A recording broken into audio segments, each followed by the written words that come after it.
નમસ્તે.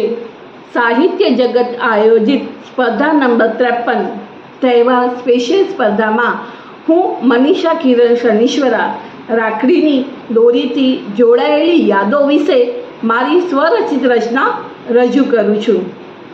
રેશમનો દોરો એક અનોખો સાર, રેશમનો દોરો એક અનોખો સાર, ભીંજાય એમાં આખો સંસાર, ભીંજાય એમાં આખો સંસાર. રાખડી બાંધવામાં કોઈ ચોગડિયા જોવાની જરૂર નથી.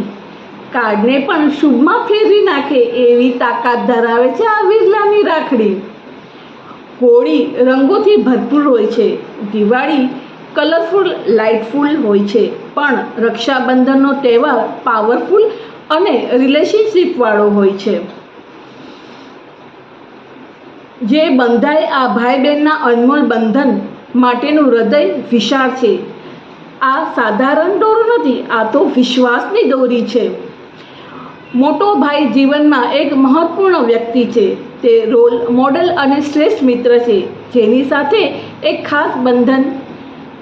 એવું ભાઈ મારા જીવનનું મનોરંજક, રોમાંચક અને જીવંત બનાવે છે. મોટા ભાઈ હોવું એ મારા માટે એક આશીર્વાદરૂપ છે. એની સાથે આરામદાયક અનુભવ કરાવે છે અને તેમનો પ્રેમ ખજાના જેવો છે. મારો ભાઈ મારો સૌથી સારો મિત્ર છે અને મારા જીવનનો સૌથી મહત્વપૂર્ણ વ્યક્તિ છે.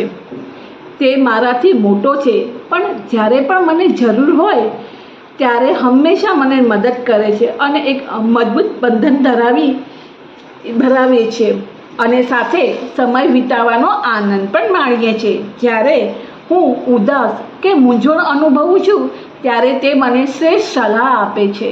તે ખૂબ જ જવાબદાર પણ છે અને મારા પરિવારની સંભાળ પણ રાખે છે.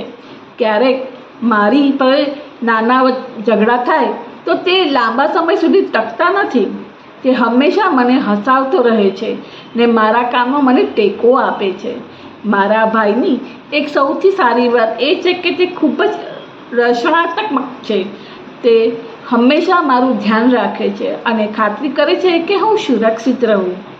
હું ભાગ્યશાળી માનું છું કે મને આટલો સરસ ભાઈ મળ્યો અને જીવનમાં આ રક્ષાબંધન જેવા તહેવારને હું ખૂબ જ શાંતિપૂર્વક અને ઉત્સાહભેર ઉજવું છું અને હરેક વર્ષે આ રક્ષાબંધન તહેવાર આવવાની રાહ જોઉં છું. જય શ્રી કૃષ્ણ.